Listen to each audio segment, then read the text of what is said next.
on the beat.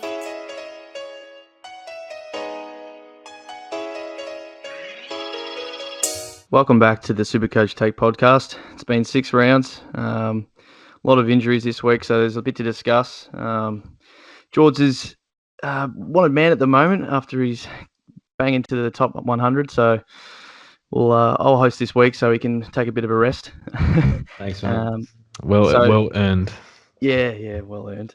No, it is, mate. You do a lot of good stuff. So this week, round 6, I scored 2,249. I kept thinking I have a good week, and then it doesn't turn out to rise me that much at all. So still sitting around 2,800.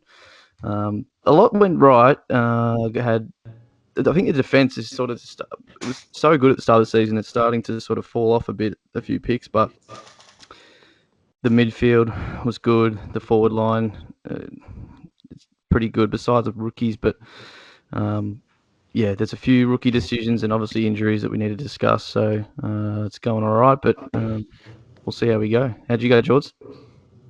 Went very well. I feel like I have to bring up, you guys have had like Ridley go down. A few people have had Houston. I've had no issues till Dunkley. So I feel like I'm ranked 76th, but I feel like I should probably be like 300th, 400th or something. But you just got to take it, I guess, and then hope for the best. So yeah, I had a good week, 2,332. I had Bose, Atkins, and CJ all scored like 200 combined, and then this week they scored 300 combined. So every week I'm sweating on those three, but anyway, I think it's fine. So fingers crossed we keep going up. I've used too many trades. I've only saved 2 so far. That's not good, but I just got to be a bit careful with who I trade in, and if look at more discounted players from now on, and maybe I'll be lucky to get 600k mid in later on, but see how we go. Yeah. All right, so I mean the big topics this week are obviously the injured players and the injured guns. So I think the first we'll go over is Neale. He's already had surgery, I think Fague said last night on 360. So he's done. He's done for 6 to 8, I think it is. So he's obviously a trade. Really, look, it's unlucky if you brought him in, I guess. But I think we did say last week we just wanted to see one more from him. I know it's a completely unrelated issue, the ankle this time, but. Look, you can say it's lucky in a sense that we didn't get him in, but I just still wanted to see more from him. It was one good game last 2 weeks ago. There was other options you could bring in. Yeah, I just wanted to see more. So he's an obvious trade. What do you got thoughts on him? Do you think we get him at the end when he's come back? That's maybe a good question as well. Definitely get him when he comes back. One thing you got to admire how he goes about it. That dude was playing through serious pain. And he's been playing in general, wasn't it? The Lions, they had a few injured players, so yeah. For him to come out and turn up every week, really, really impressed with him. So it shows why he's made of the right stuff. I think we definitely want him later. That back's probably going to heal up as well. So wouldn't say it's a blessing for him because obviously syndesmosis is pretty nasty. So, but yeah, I think maybe he'll be fully fit and ready to go in about a bit under 2 months. So definitely a trade. Who you trade to? What is he? Probably like 580, something like that, around that, 570 something. For me, it's a straight swap to Sam Walsh. Yep. That's what I would do. So I like Walsh. We love watching him play. He's unbelievable. He's a machine, that guy.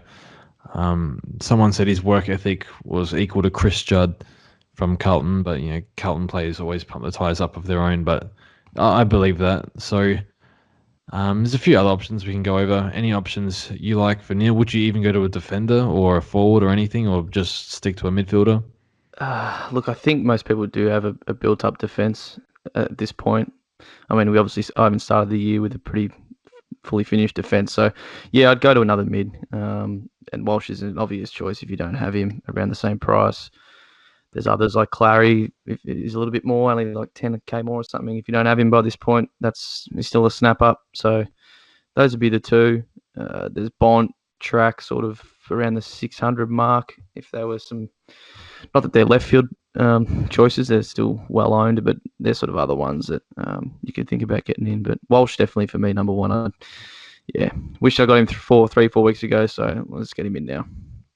So you don't have Clary, you don't have Walsh. I'm not saying you do. I'm like, if you don't have either, Do you go Walsh or Oliver? I still go Oliver. I think he's just proven 3 or 4 years now, durable as ever. Not saying this isn't what Walsh is.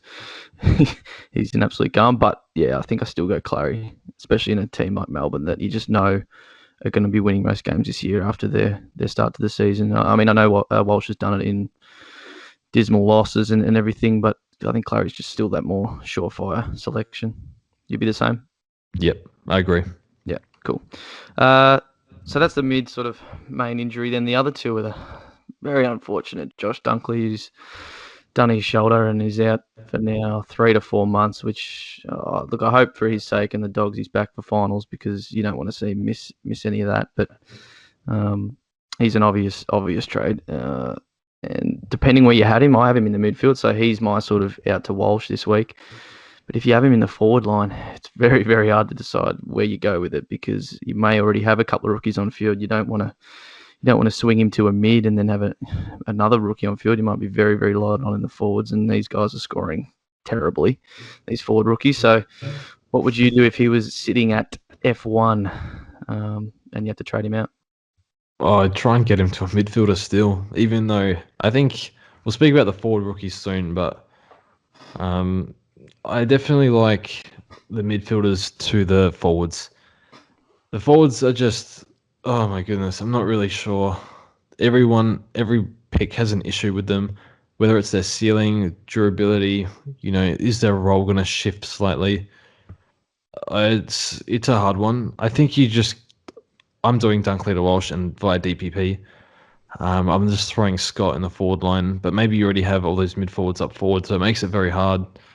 Do you end up going like down to a rookie, Dunkley down to a rookie, and then another, say like a Gordon up to whoever you want, and you still got money for next week? I would find a way to get him to a mid. I can't think of a forward that I really like. That people sort of wouldn't already have. Look, if you don't have Zeeble or Impure, any of these, that's obviously get them, but we assume by now people would. You wouldn't get Tex at this point. I don't think people would be doing that, even though he's still dominating. Or even if he's sort of not dominating, he's still tunning up most weeks, so you still wouldn't get him though. But yeah, look, I agree. The mids is just much more proven, but you're sort of good because you've got the Atkins and more, like you're fielding just Scott, would it be? Scott F6 and then Warner D4 and then new rookie this week. And then I got Roy at the moment, but we'll see if that changes at D5. Yeah. If people had, I mean, people might be doing Dunkley out, and that means they may only have Zeeble, Impy, Warner, and that's F1 to 3. Then they got 3 rookies on field. And I know you've already sort of flagged Roy might be dropped. Waterman played well in the VFL, but may not be coming in still. Gets a bit shaky. Just get R2, Dev, or Farah in, whichever you like. We'll speak about them soon. That's what I'm thinking. Go down a rookie and get a mid from someone else. Yeah, but I think we'll go over the forward line premiums that we're going to speak about, but we also have concerns over. Yep. But there's a case for all of them, but yeah, we'll speak about that in a sec. Yep. The last one was Dusty. Dog of a day for Richmond and Dusty. I mean, he hasn't had a very good couple of weeks, just sort of been motoring along anyway, which is sort of why I guess we say don't start him. And I did overreact after round 1 how good he looked, but he is back to sort of what does most years, and that's sort of coast. And I know he did get concussed, which is super unlucky as well, but he wasn't heading for a really good score at all. He was honestly non-existent in that first half. Even when we were good in the first quarter, he wasn't part of it. So, yeah, I mean, it's a hold because it's only 1 week concussion, and it may be 2 that there is that foot issue Dimmer did say, but you don't trade, especially with this season, knowing that he's going to be a top 6 forward when he comes back. We can't be doing trades on that. I know it's going to leave you pretty empty in the forward line, but he's an obvious hold to me until we get more information. What do you think? Even though he's been coasting, obviously a hold. Even though he's been coasting, his scores are actually okay. He's getting, he had 34 last week. He just torched all of them against the Saints, where he just pretty much every time he had the ball, he's like, let's have some fun with this kick. Yeah, exactly. So and they didn't really work, but it didn't matter. It was just the game was over. Saints were bots. So the numbers are still pretty good. Every game's over 20 disposals. It just feels like he is coasting though, just like jogging off the ball, but getting a lot of mid time. So I still think we bring him in soon. But if you have him, you hold. So I'm happy to pay 450 for him if he comes down to that. I know he's got a pretty big ceiling, and maybe I think they're gonna go. I don't know for sure, but he wants to go see his old man in New Zealand. So hopefully they just keep him happy and let him do that and come back and then be happy and start performing again. Um, but yeah, they're gonna miss him this week against the Dogs. So expected to be only 1 week. Another thing with Dusty is his foot 100%.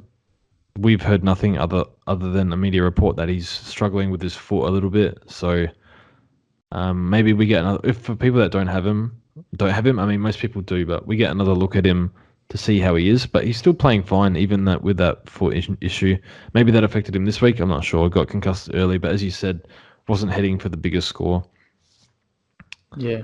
So I guess if you have him, you hold. If you don't, you wait a week or two, and then you consider bringing him in. I think that's pretty much it with Dusty. So hopefully, even if he is coasting, he's still scoring okay, and he'll have those big games every now and then. So yeah, I'm a fan of Dusty, and you don't forget, he's had a really nice preseason as well. That doesn't disappear in a few weeks. So I actually think Richmond are going to need him to fire to make top four as well.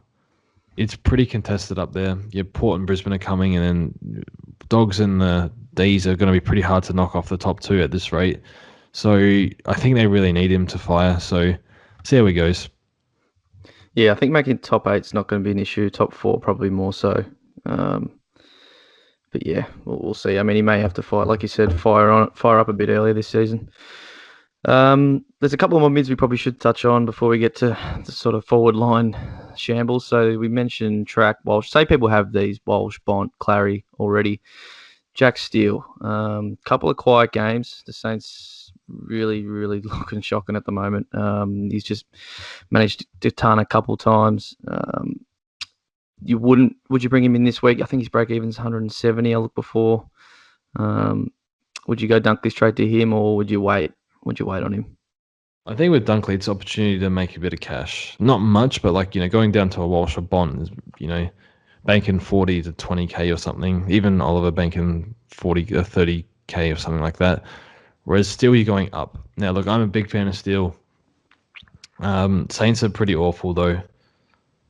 I think he's given away 250s 2 weeks in a row. Really frustrating. So it's probably, wouldn't say underscored, but that's not going to happen every week. So a little bit annoying, but it's just, I think it's a money thing with Steele. If Steele's 600 and these other guys are 600, you heavily consider Steele. It's just that extra bit of money. And yeah, the Saints are a pretty bad team, and maybe Ryder back helps him a little bit this week. So plays Hawthorn, a bit easier matchup. Hopefully he doesn't get tagged by Warple. But we'll see what happens there. But I think it's fine if you want to. It's just, I think it's probably better to go down to someone and bank a bit of money. But you could go Steele if you want. Yeah, big break even though, so you can probably get him cheaper. Well, the other guy, the guy we like to call Sprayshaw, who I still annoyingly brought in a few weeks ago, but I don't have any regrets on the pick. I mean, obviously you wouldn't to have done it and prefer Walsh, but the premise of the pick is there. He's averaging 120 without the 2 tags he's had. Freo they do go under the radar. They're flying in their wins. They're going really well. I know they haven't beaten much chop, but let's see how they go this week in the derby. But do you make that much cash and get, what's that? He's 479, Brayshaw with a 50 break even, so he's heading back upwards. But from Dunkley to him, that's 160k. Do you think about that? Yeah, one thing I'll say is we gave him the Sprayshaw tag because he missed an open goal last year. I think he's proven he's pretty good. He's proven enough that he's not Sprayshaw anymore. No. It's just that it's just a nickname that sticks. Yeah. Yeah, his disposal's good. It's actually good. So it's an unfair tag, but it was funny at the time, sort of last year. But yeah, I've been watching him. The last 2 weeks, he's been unreal. Yeah, he's good. He was against North. He was doing whatever he wanted basically in the last 3 quarters. Yeah. Scored a lot better for in other formats. So I think he had like 120 and then 110 or something in Supercoach. But I do like him. He's a good price, pretty high ceiling. time on ground was 73%. So I'm like, oh God, what have I got myself into? But previously it was like averaging 81%. So not sure what happened there. I like how he plays. He's pretty good midfielder, just accumulates around the ground. Can get a lot of uncontested stuff, but also he's actually becoming a bit more damaging as well with his disposal, kicking for out coming from stoppages. So I actually like him a lot. And for 480k, look, it's going to be hard to pay 600k for every midfield upgrade. You're probably looking at your M8 type 105 to 110, possibly a little bit lower, and definitely possible a bit higher. But I have him probably pegged around that range. I like him. He's in my team. Brought him in for 480. Happy at the moment, but might get the odd tag. Although I think that might go to 5 Monday, surely. So we'll see. But yeah, I'm happy with Brayshaw. Yeah. Let's hope he keeps going. All right, so now to the forward line. I mean, it's just getting bleaker and bleaker every single week. We've gone from all the top. I mean, we could run through them if we wanted to, but all the sort of top priced options from the start of the year are pretty much all injured, or I think there's, Rowan's a concern, or they're just all under some sort of cloud at the moment. And so our Lord and Saviour Jack Siebel's going to be F1 probably for a while. So first off, I think we'll talk about Sidebottom. He looked, he just frustrates me watching him at the moment because he's one of my favourite players and has been ever since he sort of came into the league. It was probably over a decade now, but he just lately is just not really caring with his use. He's just slamming it on the boot. I mean, I guess he's always sort of done that, but look, he did turn up. He was, I mean, I guess he was really good. He had 10 tackles on the weekend, another 30 touches. His durability, slight concern. It's not the worst. There's obviously others with worse injury concerns than him, but would you be looking at him as a Dunkley replacement, or do you still want to see a little bit more from him? It's an interesting one. It's very... Let's look at his numbers. He's had 2 tackles, 1 tackle, 2 tackles, 3 tackles, and then 12 on the weekend. 12. That's probably a lot to do with his... I think he had 88% CBAs. Pretty nuts. When I saw that, I was like, oh, it could actually be an option. So with Sidebottom, he's come off a minor calf issue in the first few rounds. Do they play him midfielder every game? Do they throw him forward sometimes? Because if he's playing more outside-ish role, his disposal's been horrific anyway. So it's just, Collingwood are bad. He's not playing very well, but he's scoring okay. That doesn't really sit well with me. So he's one where it could work, but it's like...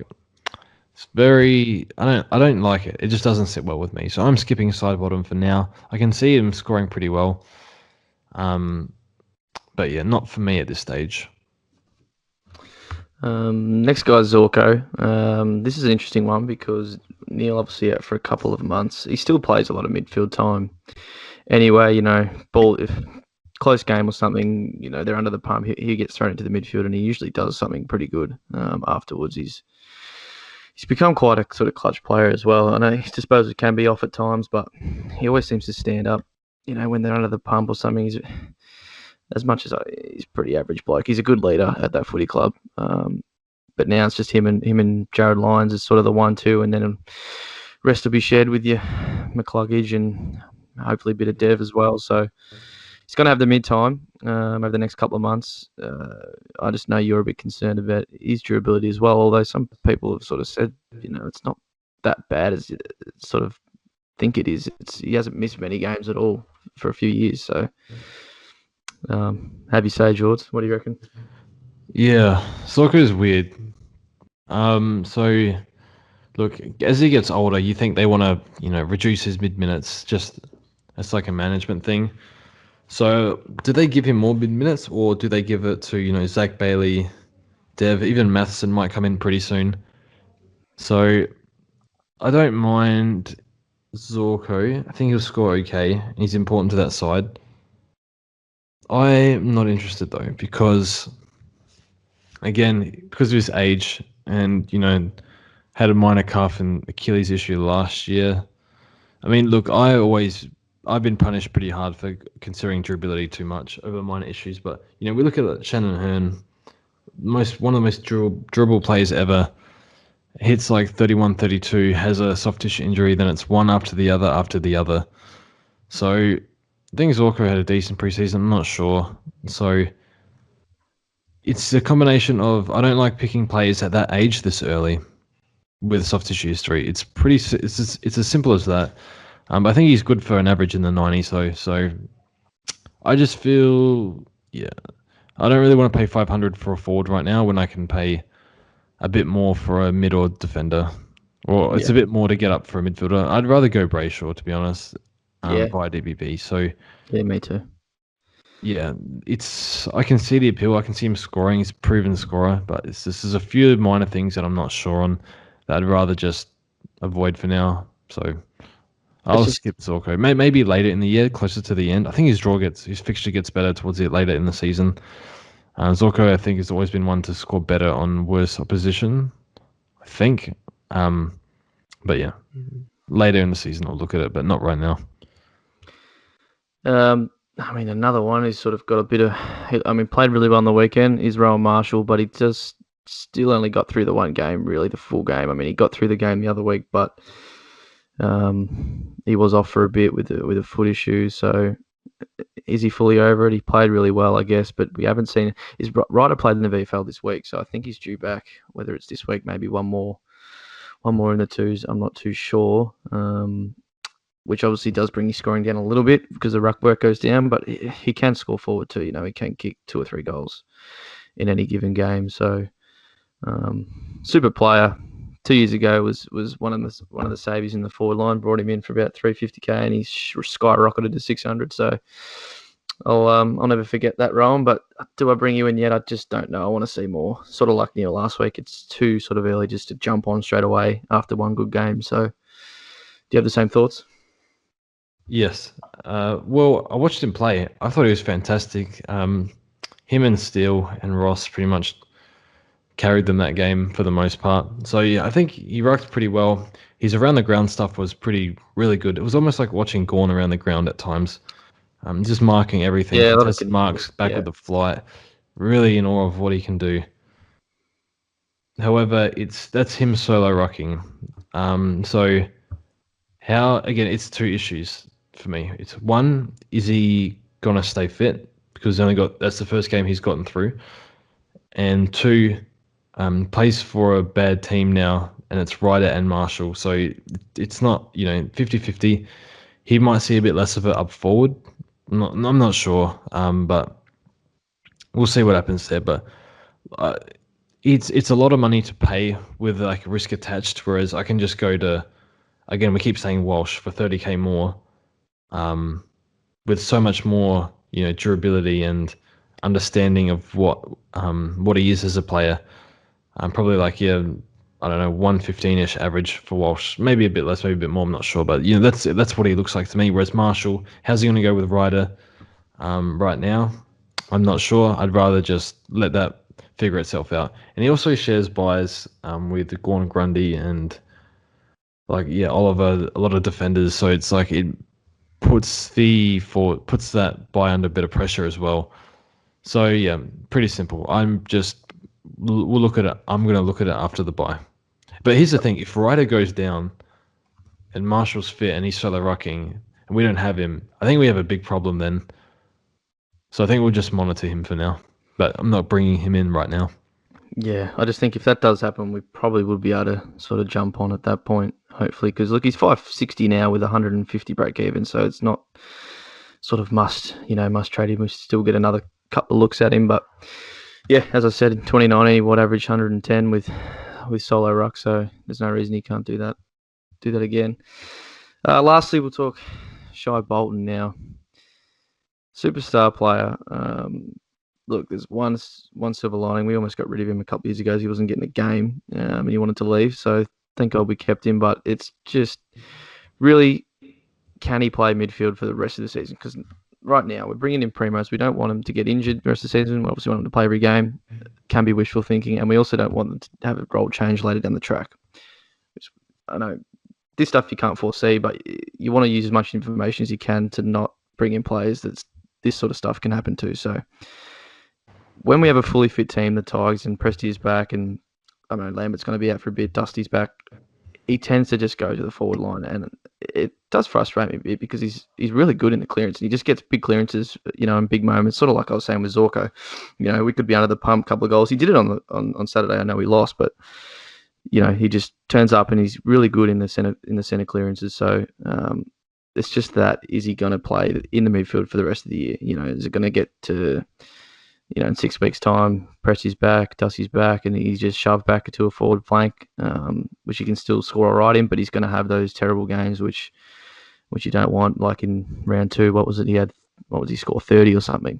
Or was it even less than that? I don't know, but you just don't want that to happen later on in the year when we're trying to upgrade, and especially around the buys or something like that. That'd just be sort of a nightmare. So there's a bit of risk attached, but playing midfield, he'll easily average 90 plus. And what is he now, price wise? Not sure. 450. 450. So, what are your thoughts? I think you covered it well. You have a better idea than me. Yeah, as you said, he's so good to watch in the midfield. He can tear it up. But yeah, he's not contracted right now. Beyond this year. I know, and he's apparently putting it on hold as well. Makes me scared again that we're going to lose him. The Tigers not rated. Maybe Tigers play midfield because that's what he wants. Try and up his value a bit. The thing's probably slightly is Koch, mate. Like, he can't play anywhere else, and he's not playing the best at the moment. He was pretty non-existent on the weekend, and he can only play midfield. Koch, really. He hasn't really ever trialled anywhere else yet, which maybe you should start looking into, I'll be honest. I believe in him, but he hasn't really been much chop this year. But look, Shai should be playing midfield all the time, really. But whether he does is just another question. I think I'll just, again, because of uncertainty, yeah, and they've already shown it. It was only, 2-3 weeks ago, they shoved him forward for the entire game. Had 2 CBAs, so it's like, yeah, I don't want to sit through one of those games being an owner. It's possible that they play him midfield from here on out. But as you said, it's like they've got a lot of other players that need to play midfield once players come back. So I guess, yeah. I'm not sure. I'm not gonna pick him, but yeah, as you said, it's a bit of doubt on his role. Playing mid, he's shown well. He can score all right, even when we lose 2. 110 against Port, turned up, or 99, I think, against the D. So I know it's a small sample size, but if he just plays mid, he will score 90 plus. It's just the question: how long will he play that for? Yeah, which I guess is a bit frustrating as a Tigers fan, and if you're looking at him to bring in, just know that risk. Now, you wanted to throw him in, Shorty. He's had a couple of down weeks, my boy, but look, last week or 2 weeks ago, Saints, that was a clear, obvious reason as to why, because we won by 100 points and it was barely down the other end. This week, look, I was at the game, so it's sort of, I know you miss a lot when you're you see a lot when you're at the game, but you also miss a lot. So, like, he took kickouts. He was, every time he gets the ball, he does this normal Shorty thing, kicks at 50 metres. But he sort of doesn't sometimes I know he looks, obviously, he's looking who to kick to, but a lot of the time lately it's just been going to the opposition. Melbourne do set up pretty well. May, Lever and Tomlinson are unbelievable at the moment. They've been incredible pickups. It's crazy to think they got all 3 of them from other clubs. But I think he can bounce back. He's already shown, 3 tons, 2 of them 120s. The other down game was the 88 against Sydney when we also got smacked. So the scoring is there. I know Basher's affected him slightly because he's not getting the, 100% kickouts that he was. And it's sort of down to 60% or something like that. But I think he can turn it around. And look, it may not be the 105, sort of 110. A lot of defenders aren't going to be scoring what we thought they were since the start of the year, Jack Lloyd's only going 105. Same with, I know Laird's a midfielder, but in defence only going 104 or 105 as well. I just don't think they're going to be that as high, but Shorty should average in the 90s still somewhere. And if you're concerned, he's not someone I would be looking at trading out in the near future. I know he's going to have a high break even now and probably drop a bit of cash, but I think he can turn it around. And if you're really concerned, he'll still be able to hold and score for you till the buys. once you fix your team up and get a few more premiums in, then you can look at sort of flipping him then. So that's my opinion. I still think he can turn it around, so we'll give him another couple of weeks. Yeah, I mean, he averaged 95 last year, and like 100 with Hooley out, and Hooley probably gonna miss soon. And it's only the first month he was really really good. So it happens. Players have bad games, so it's really the one bad game because against the Saints there was no ball in defense. It was like 22 clearances to 1 at one point, where like, hey, you're supposed to touch the ball like that. Yeah. So, look, maybe not what we wanted, but another thing is he's quite durable, whereas a lot of other defenders have minor durability concerns. I say minor because it's very small. It's probably not going to matter, but it's still there. So that's one thing with Short. So, look, he has a good buy for the defense as well. So it's fine. If he gives us low 90s, high 90s, whatever, mid 90s, it's fine. You lose out a little bit compared to other defenders, but just deal with it, and hopefully he can turn it around. Still, hopefully scoring still. I think the scoring's coming down a little bit than it was earlier in the season, sort of regressed to the mean, but hopefully that still means a little bit more kickouts. So they still want the ball in his hand, and there was also someone also said to me that apparently Melksham put time into him on the weekend. And he was tagged in round 1 as well. So it's easy to lose faith so quickly after 1 or 2 bad games, but just got to sit on your hands a bit and see how it goes till the buys. But yeah, I still have faith in Short. It's just easy to forget how good his first month was. Yeah.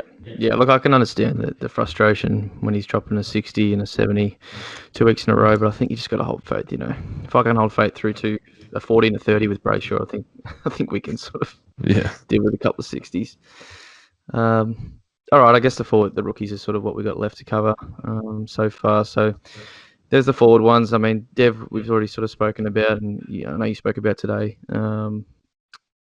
Sort of annoying just the timing of him, how he's played his games and how it's all panned out, because we really looked at him a couple of weeks ago when he played, and then he had obviously got dropped and then came back, and that 30 against the Dogs wasn't an easy game to sort of come in first up this year. So super talented player. The 2 goals he kicked on the weekend were pretty impressive as well. That one in the goal square where he just I don't know how he didn't get touched, but he just seemed to avoid everyone. And his pressure's good. I know he tackles quite a bit, so it's sort of got that baseline of 5 tackles or so a week, which I think 60 is pretty much Dev's. That's crazy to say that's a rookie's floor, but I think he'll score that every week, sort of minimum. If with Neale out now and just the talent he has, I think he'll be fine. It's just whether you want to bring in a bloke like that for 225k. What are you? I know you've said a bit that you probably are bringing him in. What more can you really say on him? I think we speak about him most weeks. I feel like on the podcast, spoken about him a few times. Just sort of to monitor him, yeah. So he's 220, which makes it really interesting because, what do you want out of him? You probably want like 130k at least. I know some rookies aren't even making that, but we need money makers. So there's also alternatives this week. So he's one where you can shove on field. You feel okay about it. Sounds like Berry's out indefinitely with a groin issue. Neale's gone for 2 months, so that should help him.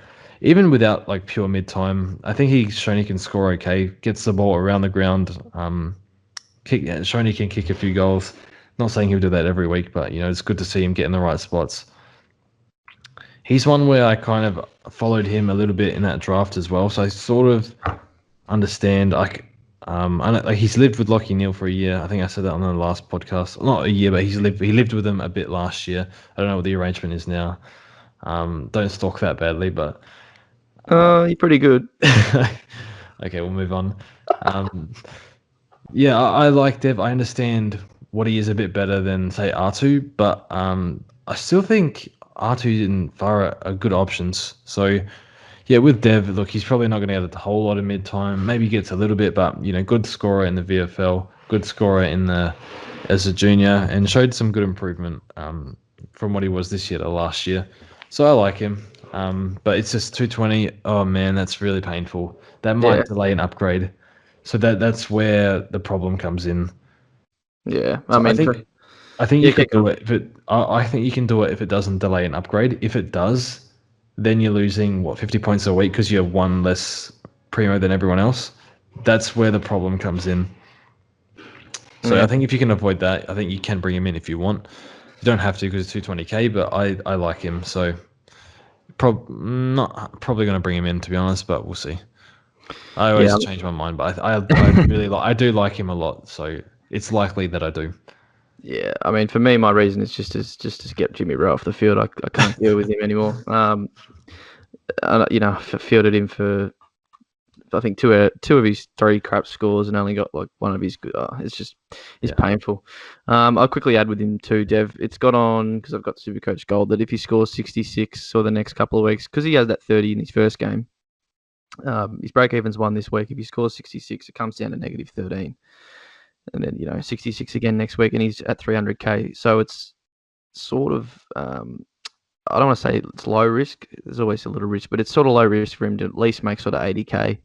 And then the upsides from there, he could easily do what Tommy Powell's doing, who looks an absolute gun, and get to 350 or even more, So I guess the upside's there for the pick, which is why I sort of like it. And the risk isn't too great.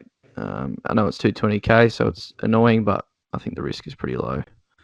I assume he holds his spot just because of that the was the injuries. last thing. Yeah, we were never sure on that for the first couple of weeks. So yeah, job security looks pretty good now. The next one's R2, who brought up after his first game. He looked pretty good in that sort of halfback role. He's been taking a couple of intercept marks, got some speed. The ball spends the whole game in their back half pretty much, as you can see from Zeebel's heat map if you haven't seen it. He's a bit cheaper, so the 50k does help if you don't want to, go to Dev. It's just more that is he as secure in his role? Aaron Hall is out, Cora's out. They're sort of the two that could come back in. I think Cora's out for a while. Something came out about a foot infection today. Okay, so it's just Hall. It's just Hall, which they probably still bring in, and I would say Artie probably still keeps his spot then. Because there's no reason not to play a kid at North Melbourne, especially one you traded for and has shown promise. I do like R2. Is he going to score as much as Dev? Probably not, but I think his fall is quite good with that role. Playing in defence, especially defence that's at North Melbourne. So I like him. What do you think? I haven't really watched him, to be honest. So I think you made some good points on him. I know his role seems good. I'm not sure what he was. He used to be a forward, right? So forward. How long has he been in that role? He's not that old, so it wasn't very long. He's second-year player. Yeah. Yeah, I'm not sure, but I think you said it. You've said everything that needs to be said. Yeah. I don't have much to say on R2, to be honest, but I think North like him, and I know supporters do as well. That as far as I've read, which I can't say a lot for his job security, but they got to keep playing him. So it's more whether he can score, and he's shown he can 60s, 70s. He's probably rookies like that are probably bound to drop in a pretty poor one, but you just hope that playing down back, the floor sort of raised a bit with the amount of ball that's going to be down there, and just keep kicking it to Zeeble maybe, and he might stay in the team. Yeah. The last one's Jai Farah. I'll be honest, haven't really seen him play much either. I've seen more of R2 than him. JD did watch the highlights of him last week in his first game against the Dogs, and Ballard wasn't in, and we were wondering if he'd keep his spot, which he did. But I did not watch him play against the Swans, so I don't really have a read on it. I just think I'd probably prefer R2 because I sort of know more about him. Do you know much more about Farah, or have any other thoughts on him? I mean, it's a bit like why I like Dev, because I know more about him. So a bit more investigation needs to be done in these players, but the stats are pretty good for Farah. I think he's a bit more mature than R2. I think he's like 24. One of the things in his draft profile, his knocks were consistency. So don't know if that holds up. I don't know if that's been sorted out because he wasn't best 22 already. So is he going to be consistent enough? But the role is good down back. Takes a fair few marks. I think it's like almost like 10 marks a game. I'll have a quick look, but yeah, I think he's good. I think that he has a lot of talent, and they like him back there, and they'd be silly not to play him. So he's Yeah, taken 8 marks and 7 marks, 21 disposals and 14 disposals. So I think he does a lot of good things down back. The numbers are really good. I think they're actually better than R2's. It's just that yeah, okay. North, probably the way they play down back, they use their defenders a lot more. Or they just in general they have to exit the defense a bit more. Yeah, So I think I actually like Farah to R2, although I don't know for sure. I think he's a bit more mature. And I yeah, think Highbrow's going to stay out the team now. So yeah, I think Farah has played a bit better. He's been really good. So yeah, I like Farah to R2 actually. I think, but okay. I can see the appeal of both. I think Farah's been. When he came to Gold Coast, I think he said he wanted to play halfback or wing, and then he started forward, and they shifted him back. So I think this is actually his position. Whereas I'm not sure what Artu's is, but it's halfback now. So I think I like what I've seen from Farah so far. Yeah. Yeah, I guess we'll probably not be getting either of those two. It's just sort of preference, and we do prefer Dev, even if you do have to spend up. I know Yeah, it's annoying, but yeah, again, if the money's an issue, I think it's fine to go Artu and Farah. And you know what? Any other week, I'd probably go these two. If they had different circumstances, I think I'd probably go Farah. yep, But yeah, it's just hard to get a read on these sort of players when it's so early. yep. But yeah, All right. Look, the other one is a guy probably a lot of us did bring in last week early, which is Finn Mcrae, which has sort of turned out a bit annoying that he somehow had less sort of CBAs than he did last week because I think Soddy took them all. So no, and Josh Thomas did as well. I think Bucks was saying they want to keep playing him there, which is for real. quite stupid. But he said, yeah, he had 18, which is like 50 something percent on the weekend, and Dacos got a few. So man, Finn only had 4 of like 30. So I think 12%. Buckley wants to get fired at this point. I don't know what's going on there, man. If they don't look, they got Gold Coast at home this week. Let's see what happens. But we could in a couple of weeks be talking about a new coach, but that's not what we're here for. Finn, super annoying. He just parked forward the whole game. Just 8 handballs, 1 kick. Didn't get involved. I saw him. Sort of did see him running around a bit through the middle. He just never got involved. Yeah, I saw him up the ground a little bit. Yeah, he just never sorry to got on the interrupt. end of it. Didn't get in any kick mark chains at all, which just was really annoying. I mean, if he scored 40, 38 or whatever off pretty much stuff all work, if we're brutally honest. So it shows he can score a decent score if he just gets the time and sort of gets. I guess he got to kick it more than what he did. But the Pies, I don't know what's going on. Does he still play? That's the other thing. Does he even hold his spot past this week? Yeah, it's just annoying. I wish I got R2, but there's sort of was no way. I guess in hindsight, probably R2 or something like that was the play. And then even if Finn scored it right, you could get him. You could still get him the week after. But who knows? We saw the Pies last week have a few injuries. He moved into the bit more in the midfield in the third and fourth quarter. Yeah, He but got he had 12 in the last touches. quarter. He had Yeah, 12 touches. So I was like, well, it should be good enough. Look, surely they have to play the kids. They've brought in more kids. Like Murphy's not exactly. I think Murphy's like third year, but they brought in Rantel as well, who they haven't. I think Rantel's role was worse than Finn's for the most part. So they have a lot of injuries. They need to play youth. I think he holds. I'd be really surprised if he's dropped. yeah, Yeah, so I think it's just keep him on the bench for now. I guess I didn't want to go early, but it's just Dunkley went down and just changed my plans. yeah, correct. So that's fine. So I With think we Brad, just keep him. yeah, even if he's a slow I think bench. he has good scores in him. Yeah, I It's not believe beyond so. him. So it's just bit of patience. Not one I would be trading out early, although that's something I've done with far too many rookies. But I like Finn. Just need a bit of patience. Yeah. Yeah, definitely. Look, I guess we'll talk about the other ones. Do like him more than Rantel. I'll be perfectly honest with you, mate. I watched that whole game and I barely noticed him. He had a Parked at forward, half forward. yeah, forward Forward. as well, and maybe later he got a few touches, but yeah, overall he was pretty much missing for most of the game. So at least that's probably a slight positive that Finn's still ahead of him. You'd think. And I'm not too sure on the Pies. I mean, obviously Adams is out for a while. I don't think there's really anyone else due to come back anytime soon. It's like Chris Mayne and stuff. But at this point, like you said, they've sort of gone. They've gone towards the kids. So you'd think they'd keep it that way. And the other one's Murphy, which scored 40 odd in the first half, and he did not do a single thing after that. 2-point second half or something like that. So playing in defence, he was all right, but again, second half I did not notice him at all. I think he trained on a wing a bit in the pre-season. So did you notice him in defence or wing? Do you remember?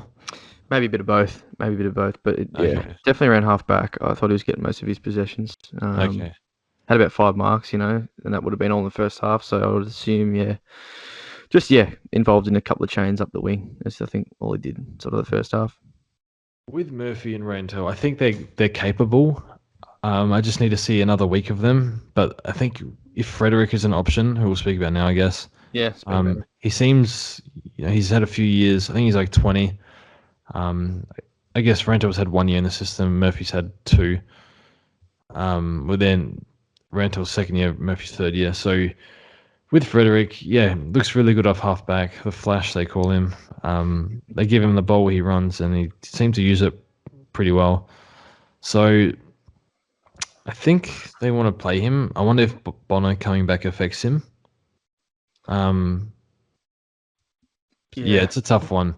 I think it's not one I would go early on. Although, I wouldn't go early on Frederick.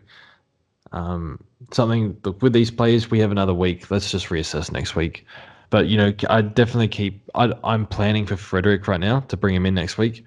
But I'd love to see another look at him. Love to see another look. Yep. Anything else to add, mate? I don't think. Captains, I guess. Yeah, that would be the last one. Mcrae Gawn. I've done the last 2 weeks. First week it missed 30 points from Gawn's huge game, and this week it just was much in the same, but didn't hurt me as much with Gawn. Thought he was going a lot bigger at halftime, but he sort of, as he does, sort of tapers off after halftime and then just goes bang in the last quarter. But I guess the game was over.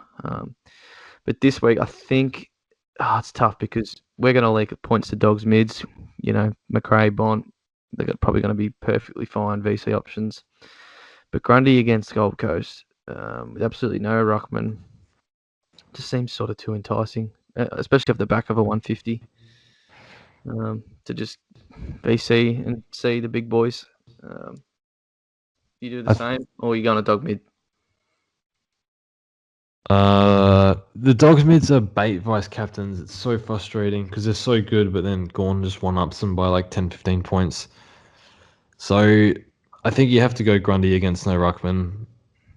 I think who rucked against Gold Coast this week? Whoever did got like 50 hit-outs. I can't remember who. Oh, Sinclair, mate. He comes in after, what's his name, going down, and he turns up 50 hot hit-outs. So, yeah, you're right. I think it's got to be Grundy. I think you have to VC Gawn here. Grundy. Yeah. Grundy into Gawn. Though I won't be surprised if Mcrae goes berserk against a depleted Tigers midfield. I just feel like Grundy has to be involved here. So just go Grundy into Gawn. Yeah. I like my preferred captain. Like Grundy would be my captain pick of the week because of the matchup. I like my preferred captain as the vice captain. So I'll go with Grundy into Gawn. Yeah, Gawn's not the worst backup, although he does play Goldie. He's gone 100 and 170 on them in the past. Yeah. I think he's also gone like lower than that as well. But last 4 games, 2 of them were above 170. Yeah, that's probably it, mate. Nothing else to really look at. Leagues are going. Look, we're sort of hanging around there. We have a few down weeks, but sort of just holding, I think, most of the community. So I think we're like our leagues are going down like 1 or 2 spots every week. It's nothing. Still, I think we've still got 13 or 14 in the top 30. Yeah. So still hanging in there. So it's okay. Yeah. Hopefully, big week coming soon. Yep. That's it, guys. That's it for round 6 review. round 7 this week. It's already, it's almost heading towards halfway. No, not quite, but about a quarter I of the feel, way through. So it's I you feel feel the like it goes opposite. quick. I'm like, there's a marathon to go. It's like round 6. I know, but it's already 6 games. I feel like we just started up not long ago. I don't know. Yeah.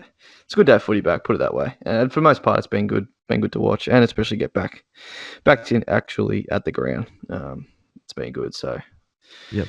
yeah, I'll be going this week. Probably get spanked again, but we'll see how we go. You're going to watch Mcrae and Bont, though, not Tigers. No, mate, I'm not like you. I'll be cheering on the boys. Very well. All right, see you, mate. We'll see you next week.